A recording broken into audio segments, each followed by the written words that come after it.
और खबरों में आगे बढ़ेंगे। आपको बता दें कि इस भागती दौड़ती जिंदगी में देसी घी रामबाण साबित होता है और अगर वो A2 थार पार कर गाय का घी हो तो वो भी जापानी मदद से तैयार किया गया हो तो फिर क्या कहने हैं। जयपुर के राइजिंग राजस्थान में कुछ ऐसा ही अनोखा देखने को मिल रहा है। हमारे संवाददाता विशाल बैरिस्टो H2 मिल्क फार्म जोधपुर के संस्थापक हेमंत पटेल और जापानी विशेषज्ञ नोओकी से उन्होंने खास बातचीत की है, उसमें उन्होंने ये बताया।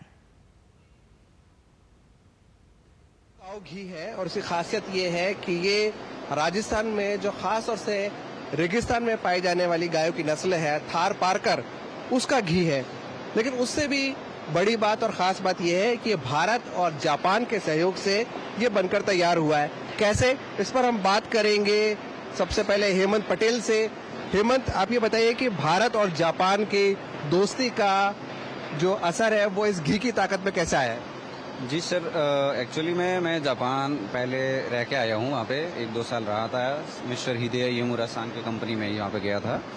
तो वहाँ पर सर का इंटरेस्ट इंडिया में बहुत था। इंडिया से बहुत लगाव है सर को, स्पेशली जब यहाँ पर फर्स्ट टाइम आए थे, जब गायों से मिले और डेयरी फार्मिंग के सेक्टर में मैंने इनको थोड़ा बताया तो इनका वो पूरा रुझान इनका जागा कि काम डेयरी सेक्टर में ही करना है।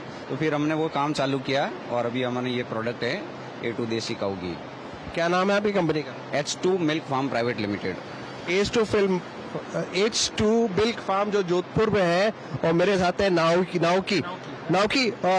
Tell me one thing, Japan and ghee, I mean two very different subjects, so how did you got attracted, this ghee attracted you? In Japan, India, what?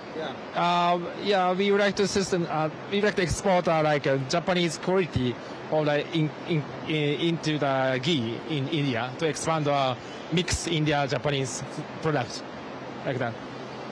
So, how long have you been in Rajasthan?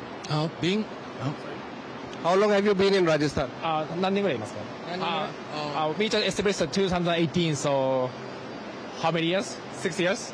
Yeah. 6 years. Yes. Now, when you talk about this Thar Parker breed, what is so special about this breed, cow breed? 何がスペシャルですか? ギーの Its quality. Its quality taste is the best. So, do you also plan to export it to Japan? Yeah, sure. We would like to bridge the Indian, the Japan, so the farmer. तो आपने सुना, ये है Naoki और Naoki का ये कहना है कि हमें थार पारकर की जो दूध की क्वालिटी है वो बहुत ज़्यादा पसंद आई और हमें जो इसकी क्वालिटीज़ है, घी की क्वालिटी है, उसने अट्रैक्ट किया और हम चाहते हैं कि हम इस घी को दूसरे देशों में भी हम इसको एक्सपोर्ट करें। कैमरामैन मोहित उइके के साथ मैं विशाल बैरिस्टो, DD न्यूज़ जयपुर।